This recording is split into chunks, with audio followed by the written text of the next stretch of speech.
Wellington Macedo de Souza, 47 anos, seguia foragido neste início de semana. Wellington é um dos milhares que tocaram o terror contra os três poderes em Brasília. No final de semana do 8 de janeiro, Wellington esteve no acampamento em frente ao QG do Exército na capital. Acampamento que lá permaneceu por mais de 2 meses. Até pouco antes, Wellington usava tornozeleira eletrônica, que arrancou e jogou fora.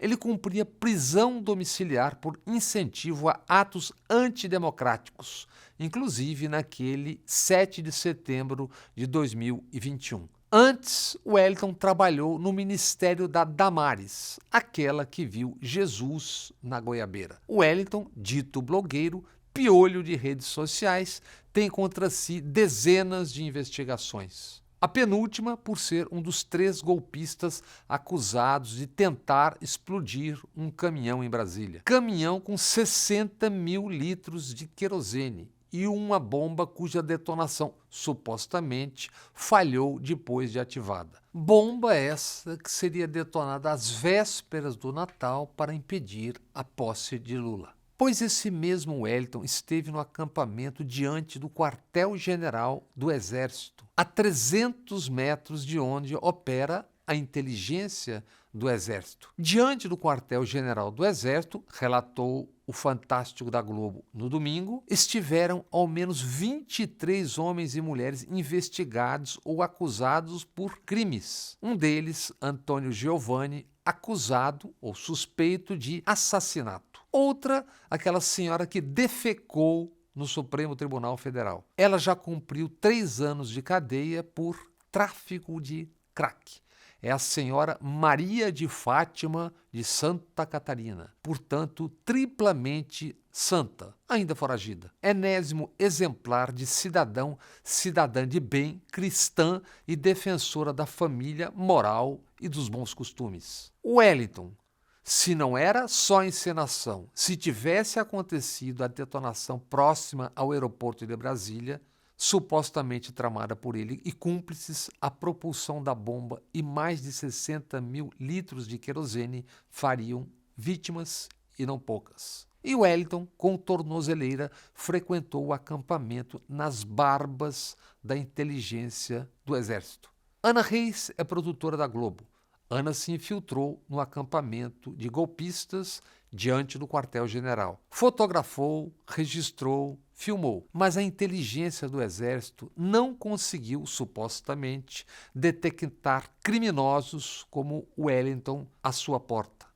Conclusões possíveis. Ou a inteligência do Exército não tem inteligência, ou tem a certeza de que somos todos burros, estúpidos. Ou ainda, embutida em uma porção da inteligência do Exército, estaria a real inteligência da operação.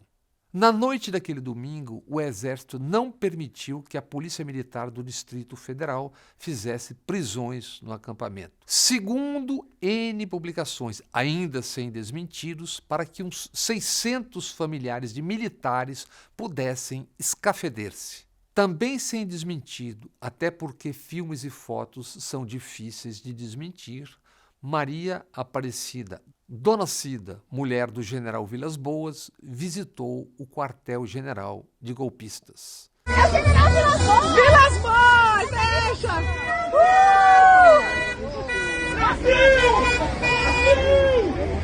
O ex-comandante, quando seu alto comando avalizou pressão sobre o Supremo para prender Lula, isso em 2018, Vilas Boas criou algo chamado Família Militar.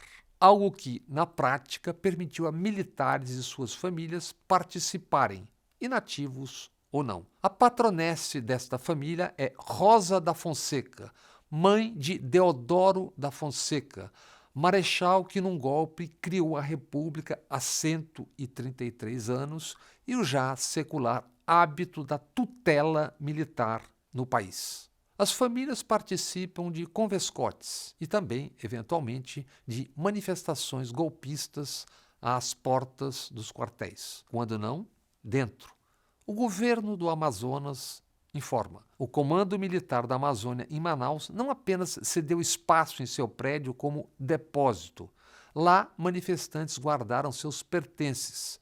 Segundo Carlos Madeiro, no UOL, além de abrigar pertences, o comando recebeu individualmente os golpistas. Relatos, fotos e filmes abundam, expressão essa adequada nos casos. Um autodesignado coronel do Exército filmado tentando impedir prisões dentro do Palácio do Planalto. Outro coronel, este da reserva, Adriano Camargo Testoni, aquele que, esposa ao lado, não gostando da ingestão de gases, pimenta e lacrimogênio, babando ódio, ofendeu até a última geração de companheiros e seus superiores da caserna. Forças Armadas! Bando de generais! Bando de generais! Ridalto! Seu vão tudo tomar no... Note-se que, ao ofender, ia entregando nomes, dando a impressão de por eles se sentir traído. O coronel e a senhora não estavam na esplanada a passeio, uma vez que ali ocorriam atos de terror. Ali, naquela cena toda, um mix de massa de manobra e gente da inteligência anunciava a queda dos três poderes. Um ensaio ou a encenação de um golpe, porque um exército, quando quer dar golpe, dá. E o coronel Testoni foi indiciado por injúria, caso enviado ao Ministério Público Militar. Militares julgam a si mesmos.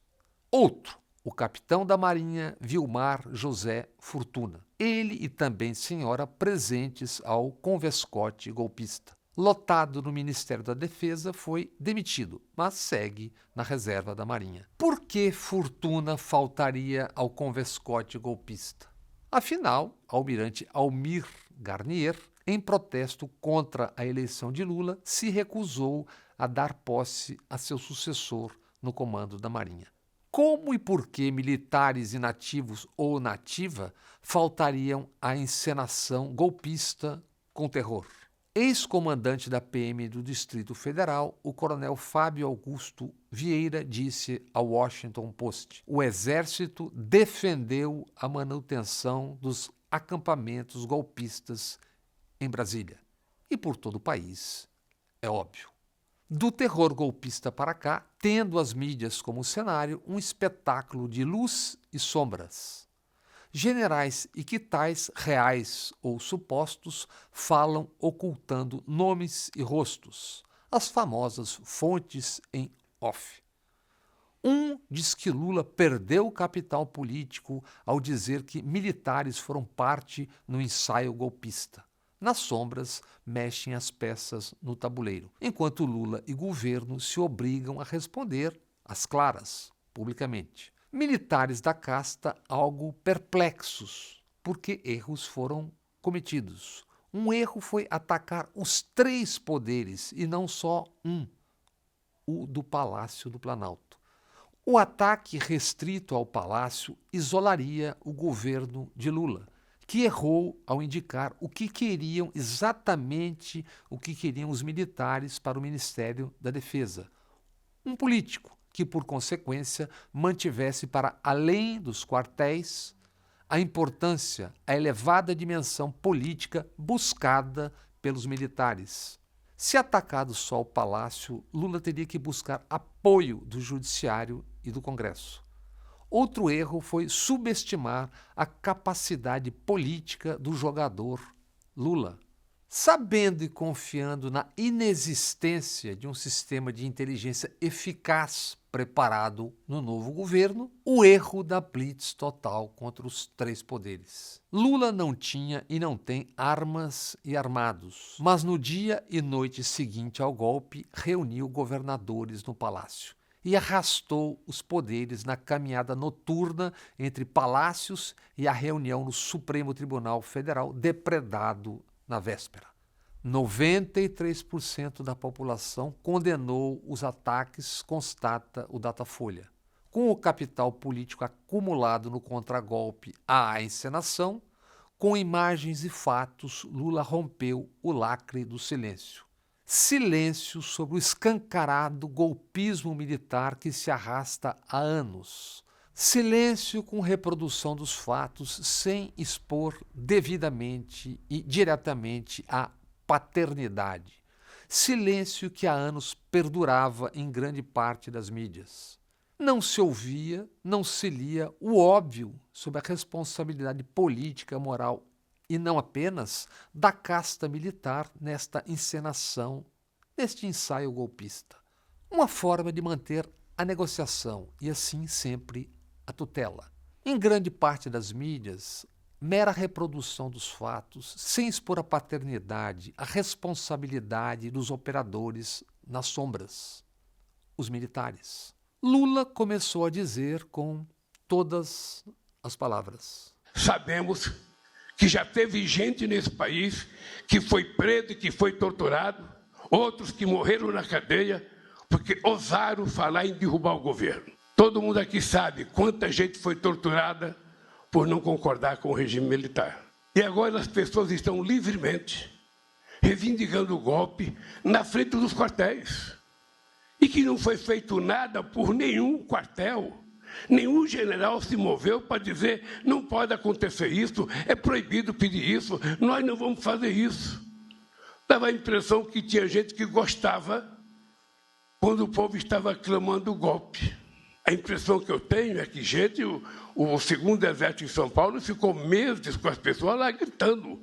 E lá tinha banheiro químico, lá tinha barraca, lá tinha almoço, lá tinha churrasco, como aqui em Brasília. E Lula ainda diria: Forças Armadas não são poder moderador como acham que são.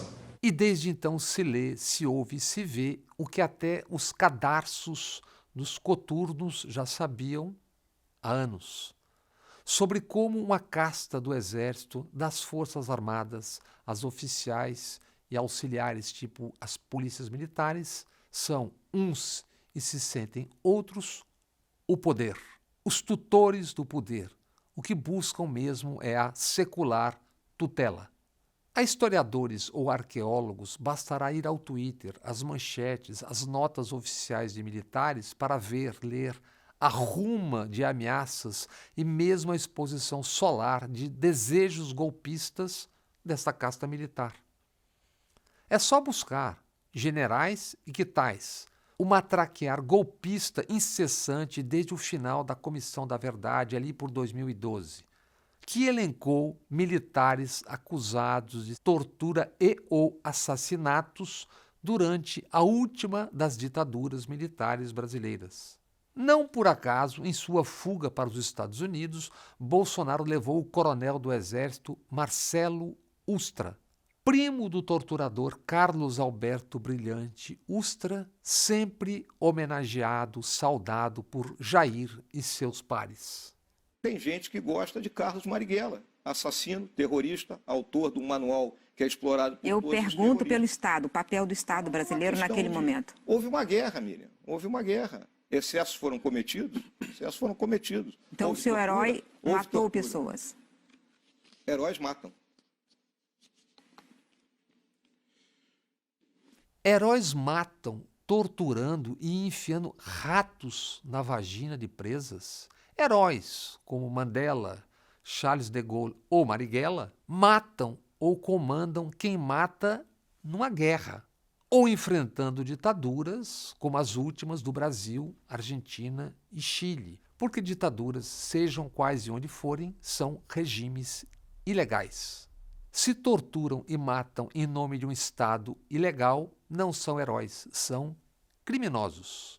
Ustra comandava tortura e mandava filhos de presos e presas assistirem. Esse é o herói deste grande pensador, Mourão, general e destacado representante do Exército Brasileiro. O mais graúdo preso até esta terça-feira é Anderson Torres, delegado e ex-diretor da Polícia Federal da família Bolsonaro e afastado da Secretaria de Segurança Pública do Distrito Federal depois da encenação do ensaio golpista. Na sua casa, encontrada a tal minuta para a instalação de um estado de defesa. Fosse qual fosse a intenção embutida no documento, para valer ou para intimidar quando exposto, é claríssimo o que significaria um estado de defesa neste caso. Outra grotesca, ridícula e criminosa ditadura militar. Durante o ensaio, a encenação golpista, tentaram empurrar em Lula a assinatura de uma GLO, Garantia da Lei e da Ordem. Na prática, entregar o comando às Forças Armadas. Lula respondeu: não assino isso. Governo Bolsonaro, cujo primeiro comício como candidato foi feito para militares e dentro de uma área militar. Recordemos essa aberração. Bolsonaro foi saudado como líder dentro da Academia Militar das Agulhas Negras em novembro de 2014.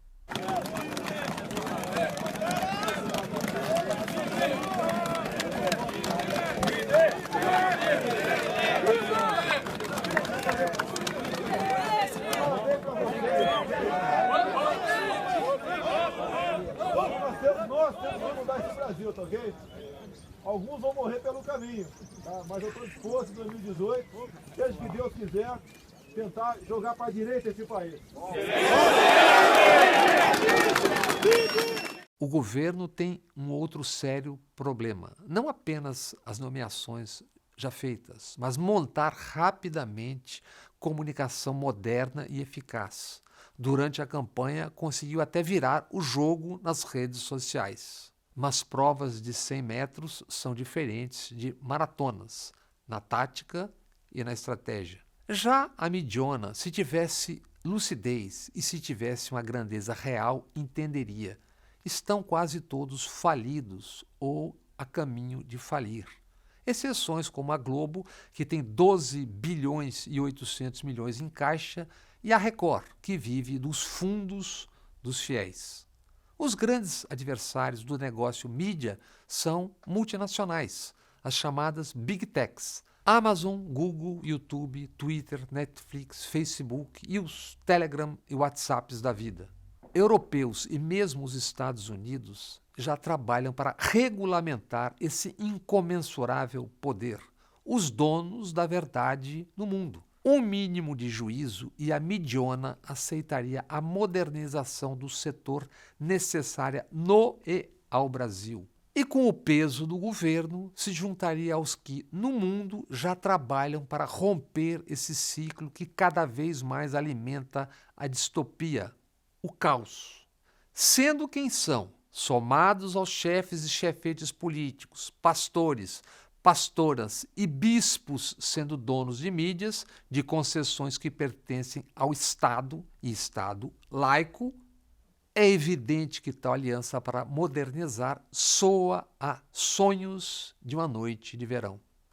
Soa a utopia, como segue sendo utopia o desejar que a casta militar volte de vez para seus quartéis. Que deixe de fingir, por exemplo, desconhecer por que indevidos 413 sigilos de 100 anos entre os 1.108 sigilos de um século impostos pelo governo que eles, da casta militar, tutelaram.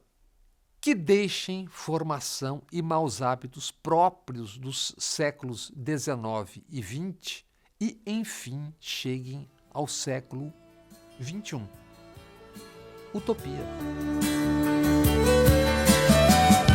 Saia do meu caminho, eu prefiro andar sozinho, deixem que eu decida a minha vida.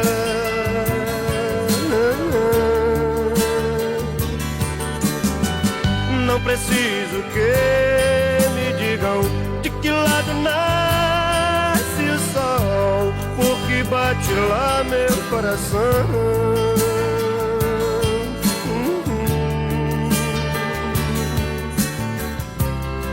Sonhe, escreva em letras grandes de novo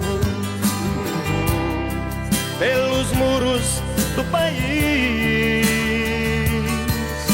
João, o tempo andou mexendo com a gente, sim. John, eu não esqueço, não. A felicidade é uma arma que